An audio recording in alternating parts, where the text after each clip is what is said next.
Muy bien. Chao, niños.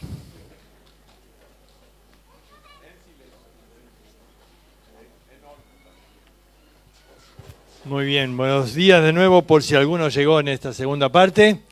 Vamos a tener un tema que es un poquito largo, les aviso, así que bueno, vamos a ir rapidito y directo al tema para poder aprovechar bien el tiempo. Qué buen título, ¿no? La batalla por la verdad. Y el apóstol Juan va a hablar mucho de la verdad, es una de sus palabras, de sus temas preferidos. Por eso en el Evangelio de Juan encontramos muchas referencias a la verdad. En el capítulo 18, Jesús está frente a Pilatos. Pilatos le dice, tú eres el rey de los judíos. Él dice, bueno, eso es lo que tú dices. Yo la verdad es que yo he nacido con un propósito, dice. Yo he venido para dar testimonio de la verdad. Y entonces Pilato hace la gran pregunta de todos los tiempos. Le pregunta a Pilato, ¿qué es la verdad? ¿Qué es la verdad? ¿Qué pregunta, no? Porque hoy la verdad, el mundo dice es relativa. Puede ser tu verdad, pero no mi verdad. Eso es falso. Eso es totalmente falso. ¿Por qué? Porque la definición de verdad, según el diccionario, es lo que concuerda con la realidad. Lo que concuerda con la realidad. Ahora, la realidad es una. Tú puedes creer o no en esa realidad, pero es la realidad. Tú puedes tener tu punto de vista, pero la realidad es una. Esto no funciona en la vida práctica del relativismo. Porque, por ejemplo, alguien ve un semáforo rojo y dice, para vos puede ser que hay que parar, para mí no. No funciona así. Necesitamos estar de acuerdo en una realidad y aceptarla. Ahora, Satanás desde el principio ha cuestionado la verdad. Por eso la batalla por la verdad es una batalla de todos los tiempos. Cuando él viene a Eva, él distorsiona la verdad. Dice, así que Dios te dijo que no comas de los árboles del huerto. Distorsión. No, no es la verdad. La verdad es que no puedo comer solo de este, lo demás. Y entonces Satanás no solo distorsiona, niega la verdad, la confunde a Eva. Dice, no vas a morir. Dios dijo que morís, no vas a morir, sino que vas a ser como Dios. A ver, hay una batalla porque el enemigo trata de distorsionar la verdad de Dios. Y por eso hay tantas religiones y tantas cosas. No es que hay muchas verdades, sino que hay muchas distorsiones de la verdad. Ahora, en el Evangelio de Juan, 3 veces encontramos qué es la verdad. Dice Juan capítulo 3, versículo 33, Dios es veraz. Es decir, Dios es verdad. Él es la verdad, Él es la fuente de la verdad. A ver, por eso Dios no puede mentir, porque eso iría a ir en contra de su esencia. Porque su esencia es verdad. Si Dios mintiera, de pronto se desintegra Dios, deja de existir Dios, porque Dios es verdad, por lo tanto no puede mentir. Y Juan 14, 6, Jesús dijo, yo soy la verdad, no una verdad, la verdad. Es decir, la verdad absoluta, Jesús es la verdad, es la realidad. Pero en Juan 17, 17, dice Jesús, santifícalos en tu verdad. Tu palabra es verdad. Así que la palabra de Dios expresa lo que Dios dice. Como Dios no puede mentir, lo que Dios expresa es la verdad. Así que uno dice, ¿cómo puedo saber la verdad? Bueno, está en la palabra. Algunos van diciendo, no, Dios me dijo, pero yo ¿cómo sé? Eso no es la realidad. Eso es lo que mucha gente dice. Todas las sectas comienzan con visiones de ángeles, de supuestas revelaciones. No, Dios me mostró. Moroni dice, un ángel me mostró un libro, que nadie más lo vio, ¿no? Y de pronto todos hablan de otro tipo de... No, un momento. Dios dejó su palabra y dice Jesús, tu palabra es verdad. Ahí está, la verdad de Dios. La única verdad es la palabra de Dios. Pero ¿puedo confiar? Ahí vamos entonces a empezar con el tema. Entonces, la Biblia, ¿podemos confiar en ella? A ver, ¿qué seguridad tengo que lo que está aquí en mis manos es lo mismo que Dios ha querido transmitirnos miles de años atrás? ¿Podemos confiar en la Biblia? Vamos a ver algunas evidencias en esta mañana. En primer lugar, vamos a ver su profecía, su perfección, su preservación, su propósito y su poder. Rápidamente entonces vamos a ver estas evidencias. En primer lugar, la evidencia de la profecía.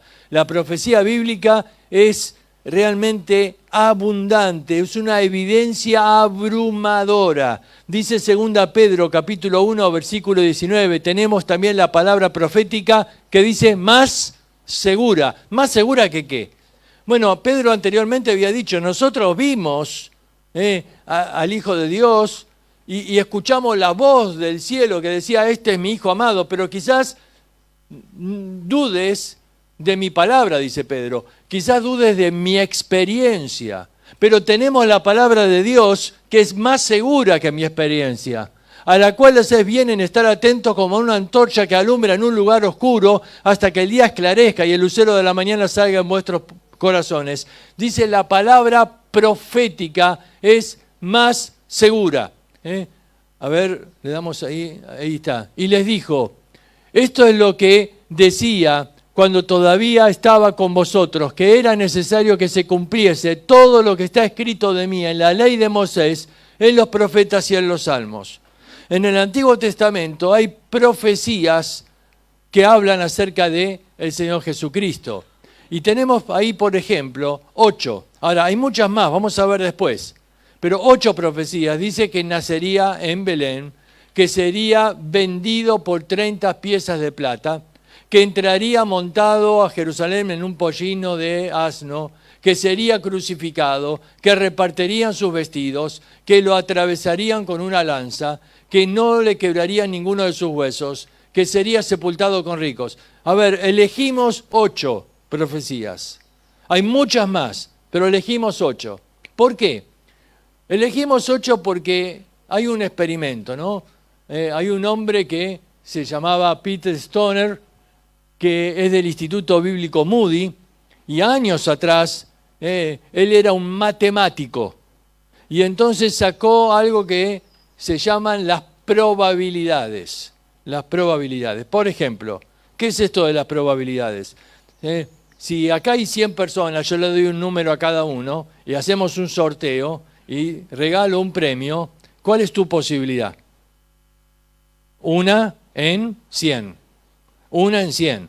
Pero yo puedo complicar un poquito esto, ¿no es cierto? Y entonces en la medida que pongo, por ejemplo, vamos a sacar 3 números y los 3 tienen que ser tu número. Entonces se complica. Ya no es 1 en 100, porque la segunda vez tiene que salir al mismo número. Esto es mucho más difícil. Entonces es 1 en 300. No. Esto se multiplica, se complica. Y entonces, basado en esta ley de las probabilidades, si tan solo estas 8 profecías se cumplen, la probabilidad sería de 1 en 10 a la 17. Este es un número tan grande que para nosotros es difícil de imaginar. Entonces él hizo lo siguiente, 10 a la 17, es decir, tenés que poner detrás del 10 17 ceros. Es un número inmenso, tan grande que él dice, vamos a hacer este experimento.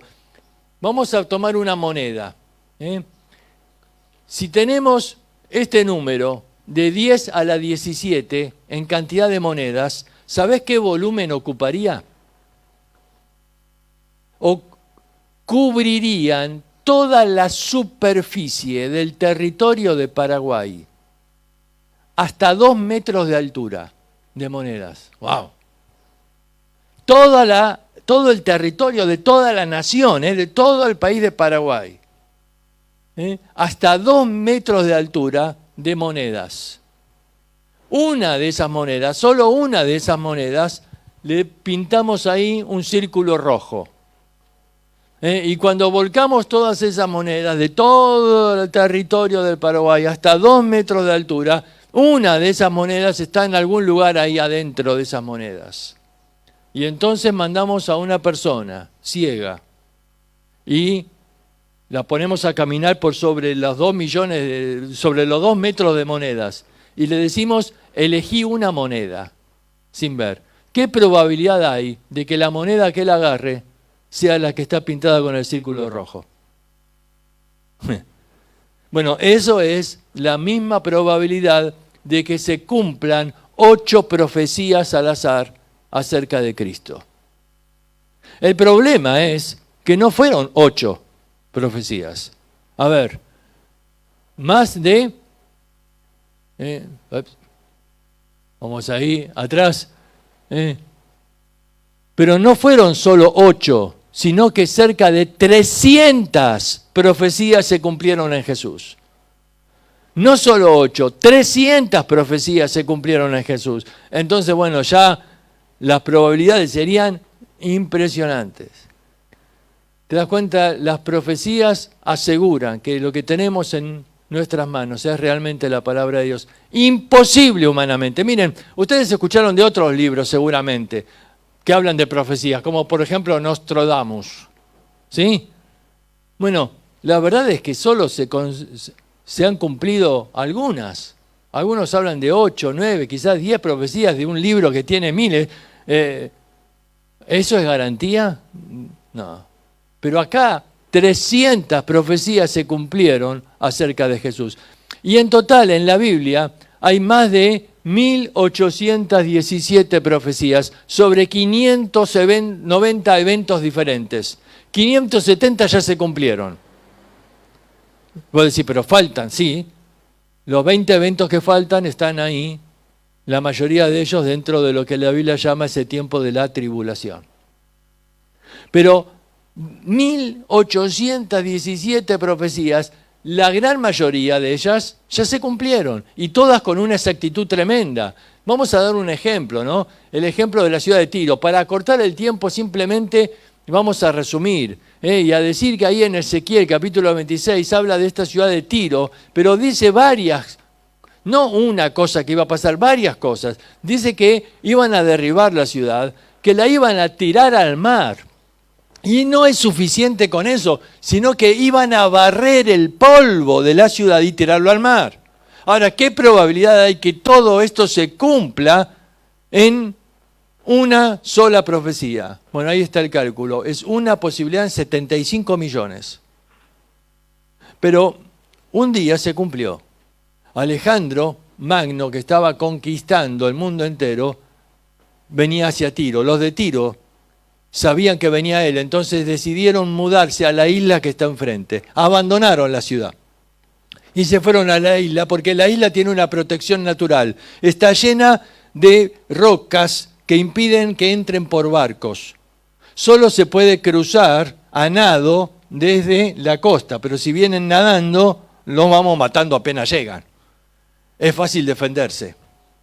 Entonces vino Alejandro Magno, vio que estaban todos ahí en la ciudad, ¿y sabés qué hizo? Derribó toda la ciudad y la tiró al mar para hacer un puente entre la costa y la isla. Tiró todos los restos para rellenar ese fondo del mar. Y faltaba un poco, entonces ¿sabés qué hizo? Mandó a barrer la ciudad y a tirar el polvo. Ahora, Alejandro Magno no sabía la profecía, pero estaba cumpliendo la profecía. Y barrió el polvo de la ciudad y lo tiró al agua, y los soldados pasaron. Y entonces conquistaron la ciudad.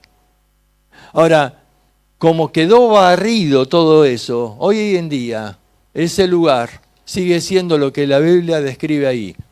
Un lugar para que los pescadores extiendan las redes. Se cumple exactamente la profecía bíblica. La profecía es una garantía. Y hay muchísimas profecías. Esta de la ciudad de Petra también es apasionante. No tenemos tiempo ahora para verla, pero la profecía de Jesús sobre los muros del templo, ¿no? No quedará, dijo, piedra sobre piedra. En aquel tiempo, cuando se conquistaba una ciudad, los templos no eran derribados porque eran usados para otros dioses, para el dios del que conquistaba. Pero este templo lo derribaron. ¿Por qué?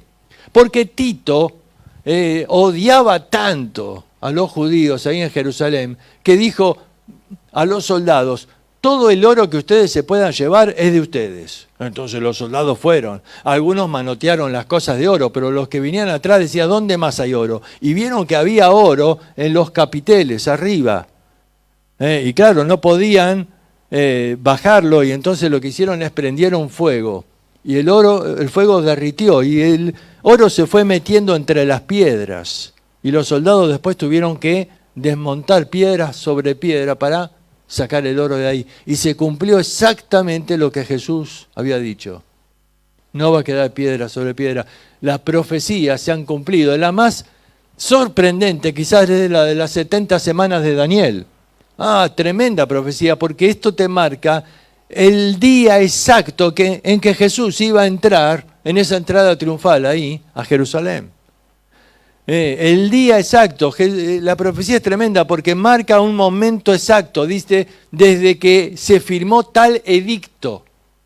Desde ahí tenés que contar 69 semanas de años, es decir, 69 por 7 y tenés la cantidad de años. Y es más, podés contar los días. Cada año judío tiene 360 días. Podés sacar la cuenta, 360 por 69 por 7. Tenés la cantidad de días exacto, desde que se dio el edicto hasta la entrada de Jesús a Jerusalén. Una profecía impresionante. Todas se cumplieron, todas. Ahora tenemos que avanzar ahí. Ahí tienen... Ustedes tienen ahí, van a tener el PowerPoint, y entonces pueden ver los detalles. Otra profecía tremenda es Isaías capítulo 53. Toda una profecía que los judíos hoy no leen. Este capítulo lo llaman el capítulo prohibido para los judíos. ¿Por qué nunca lo leen? Claro, ningún rabí quiere leer este capítulo y que después venga alguien y le pregunte, ¿no? ¿De quién habla? Porque es imposible no ver a Jesús aquí. Imposible. Una profecía tremenda de la crucifixión de Cristo.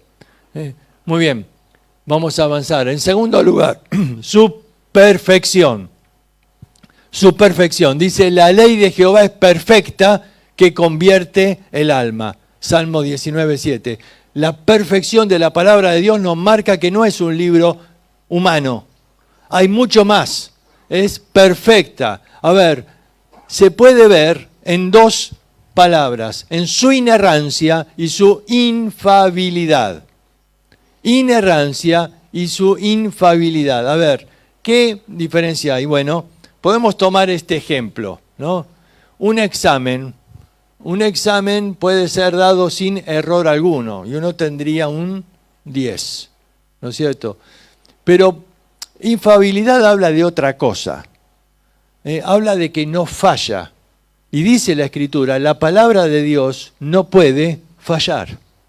No puede fallar. Y Pablo dice en Romanos capítulo 9, no es que la palabra de Dios haya fallado. Infabilidad se refiere a que no falla. A ver, lo que está escrito en la Escritura se cumple, no puede fallar.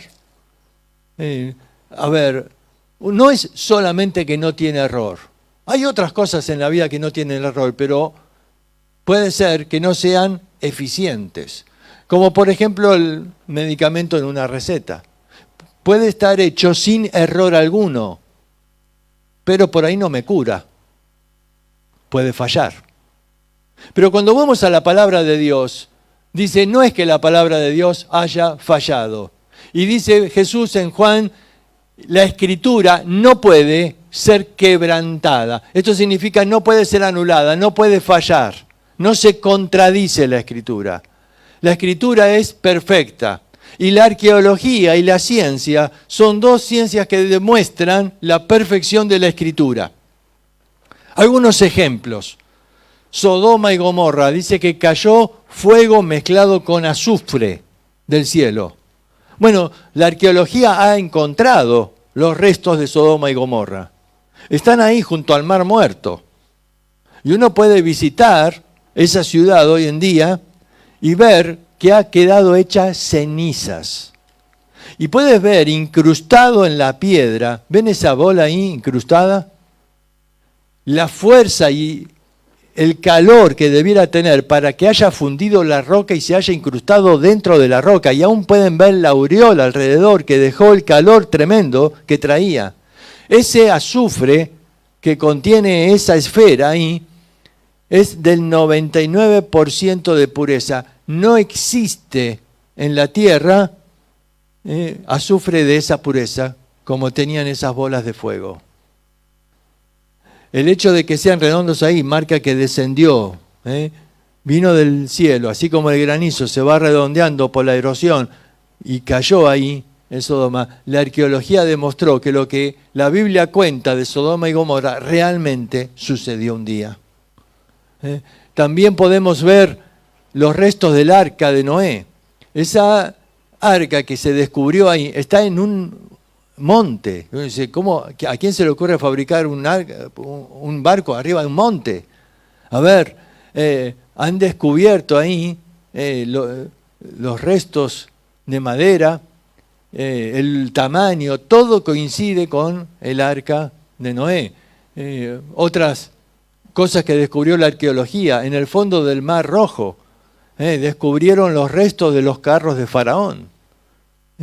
Y es apasionante ver ahí las imágenes de esos restos, pero es también fascinante ver ese puente subacuático, impresionante, porque ese Mar Rojo mide 1500 metros de profundidad. Aun si no hubiera agua, ¿cómo haría la gente para bajar en una pendiente de 45 grados? Tenés que escalar, porque hay que bajar y después hay que subir, ¿no?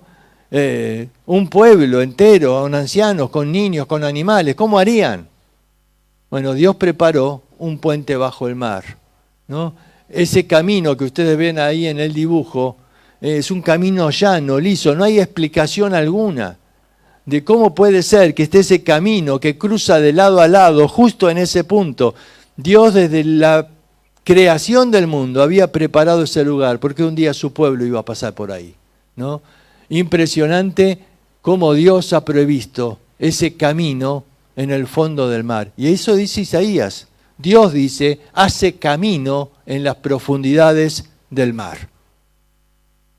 Y se cumple otra vez lo que dice la Escritura. ¿Te das cuenta la perfección de la Escritura?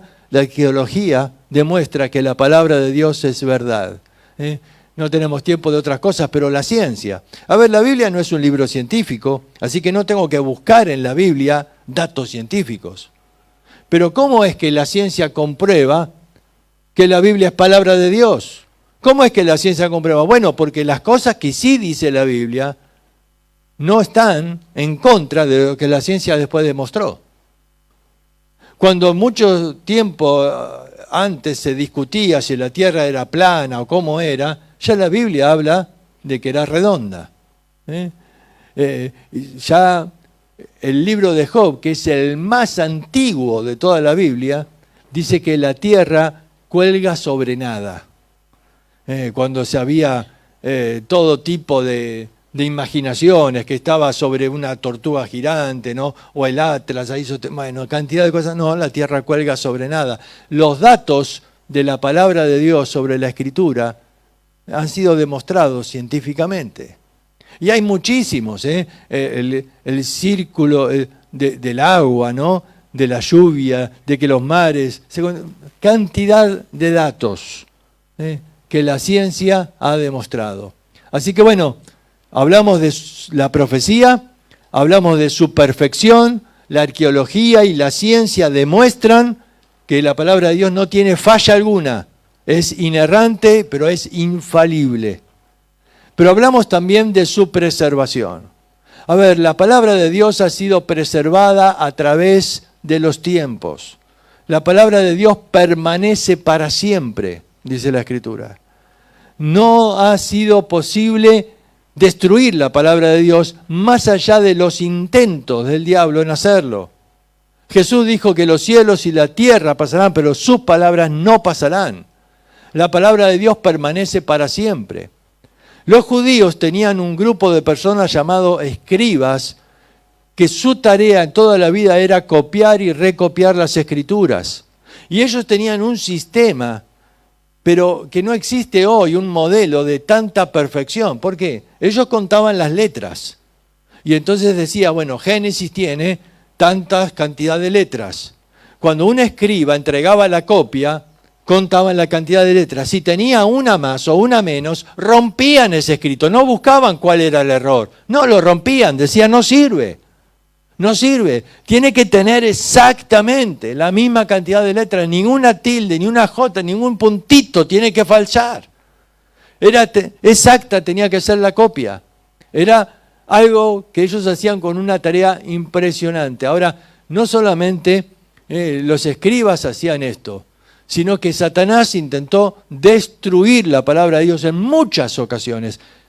Hay un momento donde un hombre invadió Jerusalén, se llamó Antíoco Epífanes. Una pequeña muestra de lo que el anticristo será. Este hombre fue terrible. Él destruyó ahí todo, él pervirtió el templo, puso la imagen de Zeus en el templo, obligó a los sacerdotes a hacer sacrificio de cerdos y comerlos, ofreciéndole, adorándolo a Apolos. Terrible. Y este hombre hizo algo. Dice ahí, dice que en el libro de Macabeos nos cuentan, uno dice, pero no está en la Biblia. No, es un libro histórico, no tenemos que ponerlo en la Biblia. Es la historia de lo que pasó en esa época. Y dice que en ese tiempo rompían y echaban al fuego los libros de la ley que podían hallar.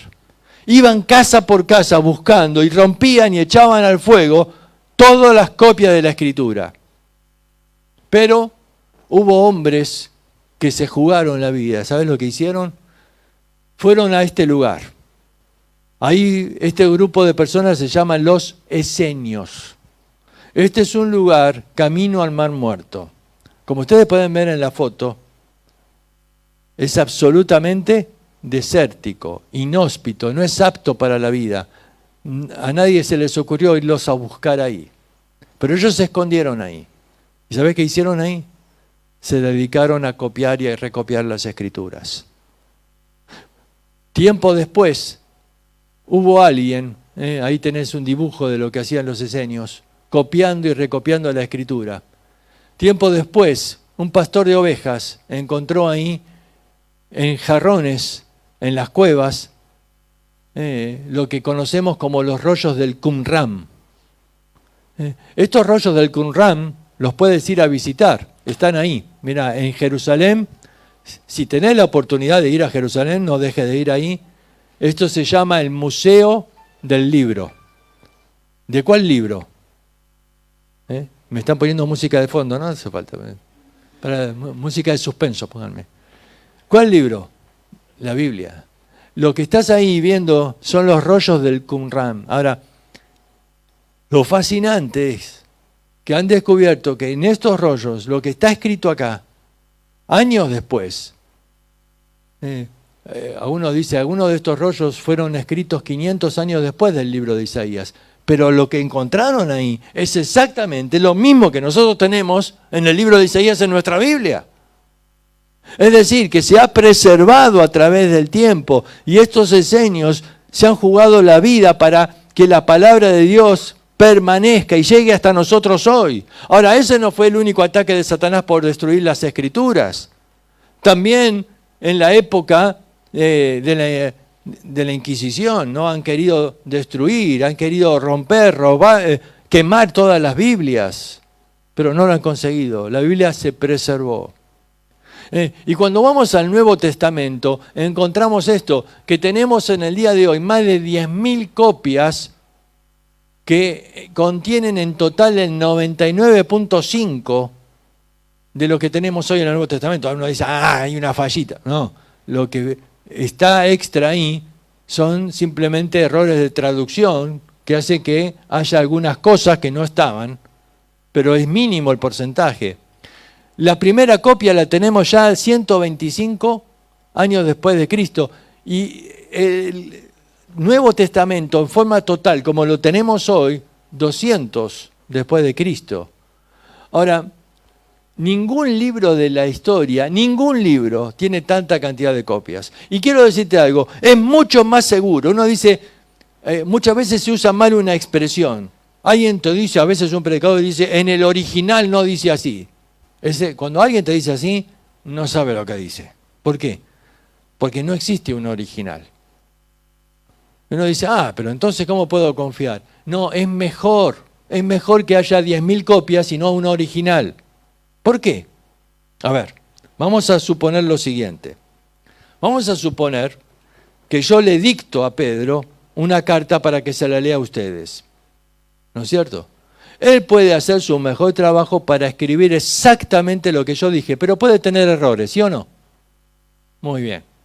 Ahora, si en vez de dictársela solo a él, yo dicto acá a todos ustedes y todos ustedes hacen una copia, uno se puede equivocar en una cosa, otro se puede equivocar en otra, pero comparando las 100 copias que podría haber acá, yo puedo tener una exactitud de qué fue lo que yo dije, ¿sí?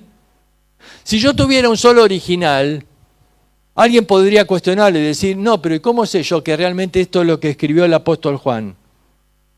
¿Qué garantía me das? Toda la duda estaría sobre un original. Pero si yo tengo miles de copias y todas las copias coinciden, y por ahí una copia tiene un error acá y otra tiene un error allá, pero en la cantidad de 10.000 copias, yo puedo saber exactamente qué fue lo que escribió el apóstol Juan. Por eso hay mucha más seguridad en tener miles de copias que en tener solo un original. Y Dios ha obrado milagrosamente para que a través de los tiempos y a pesar de todos los intentos del diablo de destruir la Biblia persevere hasta el día de hoy.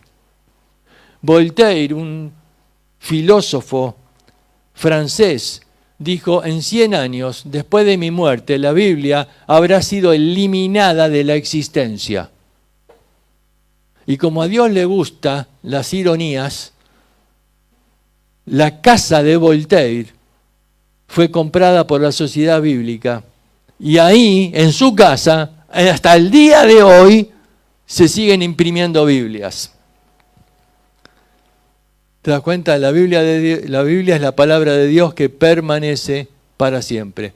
La Biblia total o en parte se encuentra en 3.415 idiomas y se ha vendido más de 5.000 millones de Biblias. Ningún otro libro ni siquiera puede acercarse a esas cifras. Rápidamente, la cuarta evidencia, su propósito. A ver, ¿cuál es el propósito de la Escritura? Dice, escudriñad las Escrituras porque a vosotros os parece que en ellas tenéis la vida eterna, pero ellas son las que dan testimonio de mí. Ahí tenés el propósito. Dice que las Escrituras son las que te muestran el camino a la vida eterna. Y lo hacen, ¿de qué manera? Dando testimonio de Cristo. Toda la Escritura da testimonio de Cristo, no los Evangelios solamente, no el Nuevo Testamento. Desde Génesis, ya ahí hay testimonio de Cristo. La primer profecía está en Génesis capítulo 3, versículo 15. La simiente de la mujer va a herir a la serpiente en la cabeza. Ahí está la primera profecía. La simiente de la mujer, ya esto es algo increíble para un judío, porque la simiente es del hombre, no de la mujer. De la palabra simiente viene la palabra semen, y es del hombre, no es de la mujer. ¿Por qué habla de la simiente de la mujer? Porque Cristo nacería de una virgen. Ya está la primera profecía. Y dice que Jesús iba a ser herido en el calcañar, en el talón. Claro, eso es suficiente para una serpiente, porque ahí te inyecta su veneno. La serpiente no necesita morderme en el cuello, morderme en el talón. Jesús sufrió el veneno, porque en la cruz Él sufrió la carga de nuestro pecado, pero con eso iba a derrotar a la serpiente en la cabeza. El golpe mortal de la cruz sobre la serpiente. La primera profecía, ya Génesis, toda la Biblia da testimonio de Cristo, toda la Escritura. Por eso ese es el propósito de la Escritura, dar testimonio de Jesús y de esa manera mostrarnos el camino de la salvación. Ahora, la Biblia fue escrita, y ustedes tienen acá todo un panorama, en 3 idiomas, hebreo, arameo y griego. Hay un solo tema principal. 40 autores diferentes por lo mismo. Sin embargo, no hay contradicción entre ellos. Se escribió en 3 continentes, África, Asia y Europa. Fue escrita durante 1600 años. Y sin embargo, a pesar de ser tantos autores, autores diversos. Dentro de los autores había reyes, había pastores, había labradores del campo, había profetas, había un doctor en medicina, Lucas. Había todo tipo de personas, distintos idiomas, distintas culturas, distintos lugares, un solo tema común y sin contradicción alguna, inerrantes. Muy bien. dice entonces que el propósito de la Biblia es revelar la salvación. Y dice que desde la niñez has sabido las Sagradas Escrituras, las cuales te pueden hacer sabio para la salvación. Dice, así que la fe es por el oír. ¿Y el oír de qué? De la palabra de Dios. Dice que la Escritura no vuelve vacía, sino que hará todo lo que Él dice. La Escritura va a dar salvación. Terminamos con la última evidencia, su poder. El poder de la Escritura y el poder manifestado en la salvación, por ejemplo. La ley de Jehová, dice acá, convierte el alma. Convierte el alma. La palabra de Dios tiene el poder de convertir, de transformar, de salvar. Primera Pedro 1:23 dice, siendo renacidos no de simiente corruptible, sino de incorruptible, por la palabra de Dios que vive y permanece para siempre. La palabra de Dios tiene el poder de salvar. Dice, por lo cual, desechando toda inmundicia y abundancia de malicia, recibí con mansedumbre la palabra implantada, la cual puede salvar el alma. La palabra de Dios tiene poder. No es el poder del mensajero, es el poder de la palabra. No confundamos. Es la palabra la que tiene poder. Y Dios usa la palabra más allá de que haya o no haya mensajero. La palabra de Dios ha llegado a lugares y hay cientos de historias de cómo la palabra de Dios fue llegada a un lugar, en un lugar llevada por un perro que llevó un Nuevo Testamento en una época de guerra y cruzó la frontera. En otro lugar, metido ahí hojas en botellas para, ¿viste cómo hacen los náufragos? Bueno, y estas botellas llevaron hojas de la palabra de Dios a distintos lugares, distintas formas, increíbles. A mí la historia que más me gusta, la más increíble, es algo que representa ese dibujo ahí. Porque un hombre fue a llevar, a repartir Nuevos Testamentos a una cárcel. Y este hombre en la cárcel le dijo, no me dé eso a mí, no lo voy a leer, no me interesa. El hombre le dijo, pero toma. ¿Qué pierdes? ¿Qué tienes que perder? ¿Y qué tienes otra cosa que hacer? Este hombre era tan malvado, tan terrible, que estaba en una de esas prisiones de aislamiento. Es más, el misionero que llevó no lo podía ver, sino que le hablaba a través de la puerta. Entonces le dice, se la pasa por abajo de la puerta, por la rejilla, le pasa ahí, le dice, pero mira, este hombre toma el Nuevo Testamento y le dice, mire, le voy a decir la verdad. La hojita es tan finita que es ideal para hacerme unos cigarros. Si usted me la deja, yo me la voy a fumar. Y el misionero le dijo, bueno, vamos a hacer un trato. Te la puedes fumar, pero con una condición. Tienes que leer antes de fumarla. Bueno, trato hecho. Entonces este hombre dice, cuenta su historia, y él dice, me fumé Mateo. Me fumé Marcos, me fumé Lucas y me estaba fumando Juan. Y llegué al capítulo 3 y ya no pude más. Y ahí entendí de que el Señor vino a salvarme.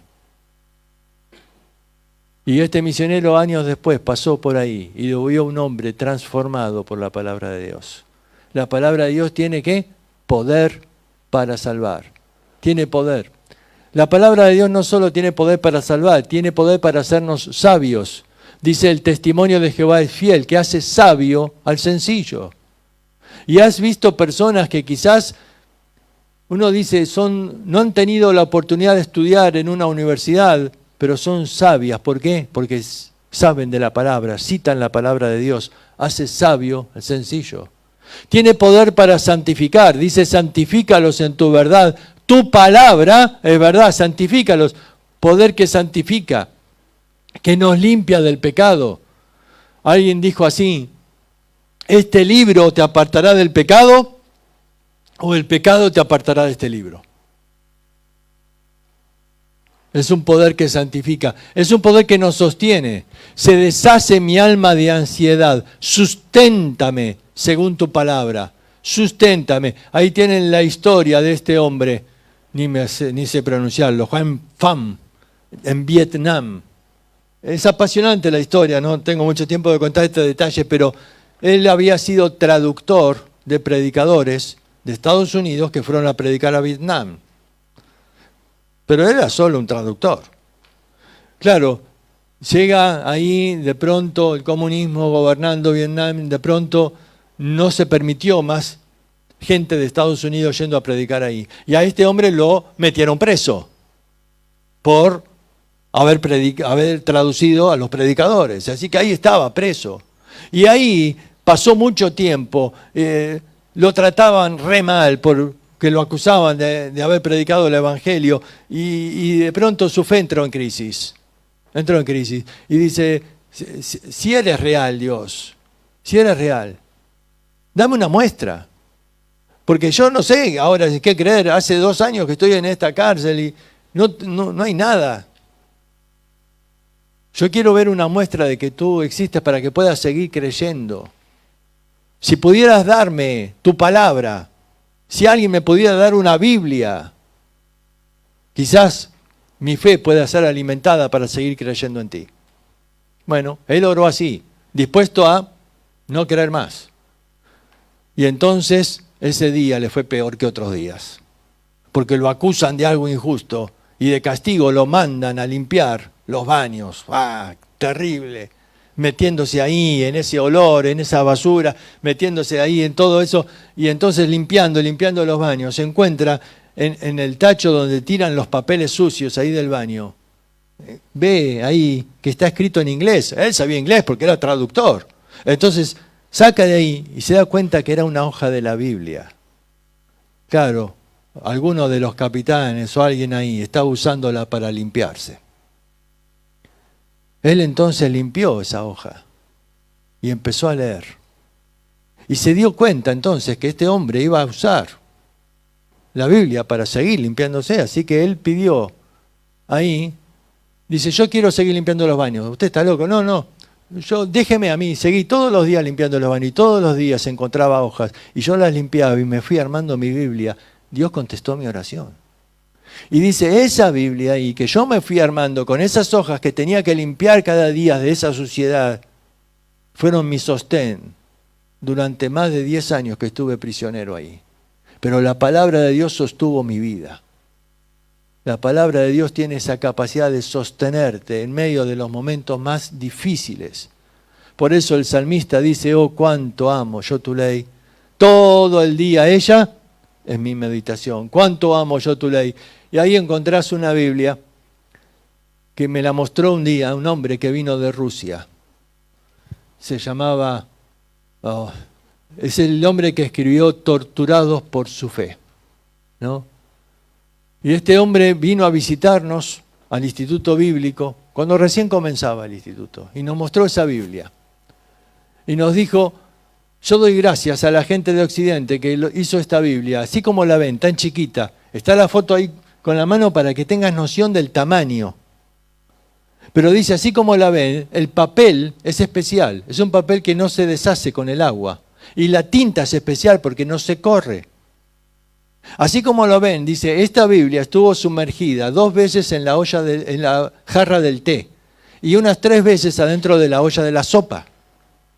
Porque entraban los de la KGB buscando Biblias y la tirábamos adentro de la sopa. Claro, ¿a quién se le ocurre buscar una Biblia dentro de una olla de sopa? Y cuando se iban, la sacábamos y la secábamos y ahí seguíamos leyendo de la palabra. Pero un día, dice él, me llevaron preso, me revisaron, me desnudaron, no pude llevarme la palabra de Dios. Me metieron en una celda, paredes blancas. Yo sabía la técnica del lavado cerebral. No me iban a dejar dormir, iba a haber una luz fuerte todo el día y iba a haber un parlante ahí con todo el tiempo hablándome del comunismo. Y yo sabía que era muy fuerte en la fe, pero que no iba a poder soportar esos años de tortura. Entonces hice algo. Corté una astilla de la cama de madera y pinchaba mis dedos y con mi sangre cada día escribía lo que podía, 1 palabra, 2 palabras, pero iba escribiendo los versículos que me había memorizado de la palabra de Dios. Con el tiempo Mi celda se transformó en una Biblia. Las paredes de mi celda estaban escritas con los versículos que yo había memorizado de la palabra de Dios. 18 años estuvo preso ahí. Él dice, jamás van a lograr quitar la palabra de Dios de mi corazón. Jamás. Dice, yo pude mantener mi cordura. ¿Por qué? Porque la palabra de Dios me sostuvo. Me sostuvo durante todo ese tiempo. Dice, cuánto amo yo tu ley. Sin duda podemos confiar en este libro. El apóstol Pablo le escribe a Timoteo en 2 Timoteo 3:16, toda la escritura es inspirada por Dios y útil para enseñar, para redarguir, para corregir, para instruir en justicia. Toda la escritura es inspirada por Dios. ¿Sabés cuál es la palabra ahí? Soplada de Dios. Theopneusto significa Dios da el soplo. Y esto nos recuerda algo. Esa expresión del soplo de Dios se utilizó en Génesis capítulo 1. Cuando Dios creó al hombre, lo hizo del barro. ¿Y qué hizo después? Dios sopló en el hombre aliento de vida y fue el hombre un ser ¿qué? Viviente. Viviente. Y dice Hebreos capítulo 4, versículo 12, que la palabra de Dios es que viva y eficaz. Viva es viviente. Viviente. Claro, Dios sopló la escritura. Y la escritura ahora es viviente. ¿Ves? Dios sopló en ese barro, hecho por ahí, de la tierra, y se convirtió el hombre en un ser viviente. Dios sopló la escritura. Papel, tinta, escrita por hombres, sí, pero el soplo de Dios hace la diferencia. El soplo de Dios hizo que la escritura sea viva. Viva, porque es viva, es porque puede dar vida. Algo muerto no da vida. La palabra de Dios es viva y por eso es eficaz. Eficaz, la palabra es energía, de donde viene nuestra palabra energía. La energía tiene el poder hoy de que tengamos luz acá. Y la palabra de Dios tiene poder para transformar la vida, tiene poder para sostenerte en las dificultades de la vida. La palabra de Dios te sostiene ante la muerte, ante la enfermedad, ante los sufrimientos. La palabra de Dios es viva y es eficaz.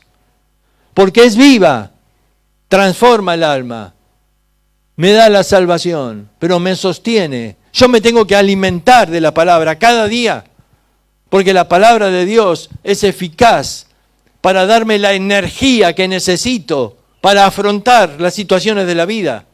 Es la palabra de Dios que me da esa energía para poder enfrentar los dolores, las dificultades, las crisis. Es la palabra de Dios, que es viva y que es eficaz, que es enérgica para poder transmitirme el poder de Dios para vivir para su gloria. Es la palabra de Dios. Yo necesito alimentarme de ella. Es la palabra de Dios que es viva y eficaz, es la palabra de Dios que es útil y que nos capacita. Por eso puedes confiar en este libro. Claro que puedes confiar. La profecía lo demostró. La perfección de la Biblia, que no hay error alguno. Dice, pero hay... No tendríamos tiempo en esta mañana de ver las críticas a los supuestos errores. Inútiles críticas. La palabra de Dios es absolutamente fiel en su original. Claro que puede haber algún error de traducción, sí, eso no desacredita el mensaje. Y uno puede comparar con otras traducciones para sacarse la duda si tiene duda en algún lugar. Porque claro, un traductor puede equivocarse en una palabra, pero lo compara con otro y dice, bueno, y ahí saco entonces el mensaje. La palabra de Dios que tienes en tus manos es absolutamente confiable. Confiable. Por eso yo quisiera que terminemos orando a Dios y dando gracias por el santo libro que Él permitió que hoy tengamos en nuestras manos. Es el manual de instrucciones. Es el manual de instrucciones. Mira, si te basas en este libro, tienes garantía. ¿Se acuerdan lo que lo que Dios le dijo a Josué. Dice, de día y de noche, ¿qué tenés que hacer? Meditar en este libro, para que hagas y guardes conforme a todo lo que en él está escrito. Entonces harás prosperar tu camino. ¿Y cómo termina?